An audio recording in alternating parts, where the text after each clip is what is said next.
સુરેન્દ્રનગરમાં ચોટીલાના નાયબ collector ST Makwana દ્વારા એક વ્યક્તિને જિલ્લામાંથી તડીપાર કરવામાં આવ્યો છે. આ વ્યક્તિ ગેરકાયદેસર રીતે પંથકમાં દારૂનું વેચાણ કરતો હતો. સાથે જુગાર જેવી અન્ય અસામાજિક પ્રવૃત્તિઓમાં પણ તેની સંડોવણી બહાર આવી હતી, જેના કારણે આ અસામાજિક તત્વોને તડીપાર કરવામાં આવ્યો છે.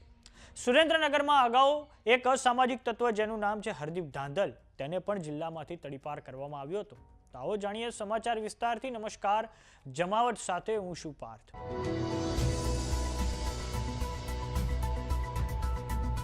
સુરેન્દ્રનગર જિલ્લામાં કાયદો વ્યવસ્થા જળવાઈ રહે અને કોઈ અનિચ્છનીય બનાવ ન બને તે માટે નાયબ કલેક્ટર એસટી મકવાણા દ્વારા મૂડીના સરાના એક શખ્સને તડીપાર કરવામાં આવ્યો છે.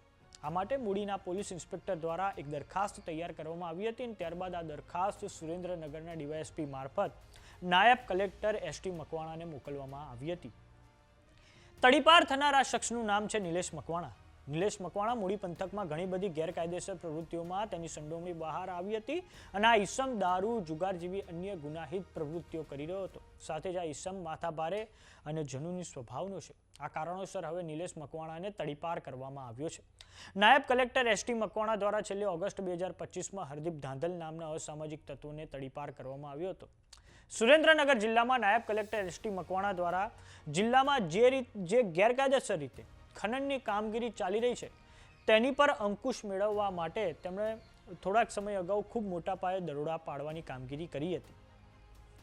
થાનગઢ તાલુકાના ગુગલી મિયાણા, નળખંભા, અભેપર, મૂડી તાલુકાના આસુદ્રાણી ગામમાં જે કોલસો કાઢવાની ગેરકાયદેસર કામગીરી ચાલી રહી હતી ત્યાં દરોડા પાડવામાં આવ્યા હતા અને આ દરોડા દરમિયાન તંત્ર દ્વારા ખનનમાં ઉપયોગમાં લેવાતા તમામ સાધનો જપ્ત કરવામાં આવ્યા હતા અને 15 કરોડની વસૂલાતની કાર્યવાહી કરવામાં આવી હતી, જેનાથી ખનન માફિયાઓમાં ફફડાટ વ્યાપી ગયો હતો.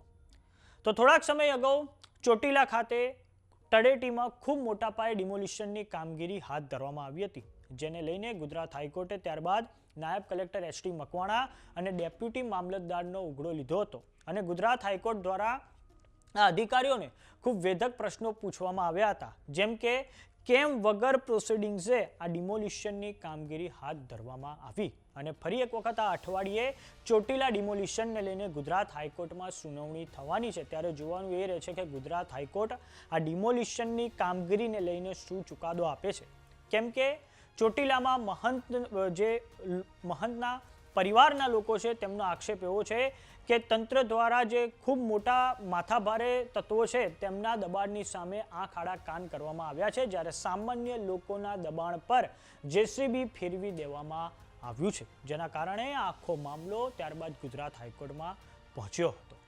તો સમાચારોમાં અત્યારે બસ આટલું. જોતા રહો જમાવટ. જો તમે અમને યુટ્યુબ પર જોઈ રહ્યા તો સબસ્ક્રાઇબ કરો. જો તમે અમને ઇન્સ્ટાગ્રામ અને ફેસબુક પર જોઈ રહ્યા તો ફોલો કરો. સાથે જ અમારી વોટ્સએપ ચેનલ આવી ગઈ છે, જોઈન કરવાનું ના ભૂલતા. નમસ્કાર.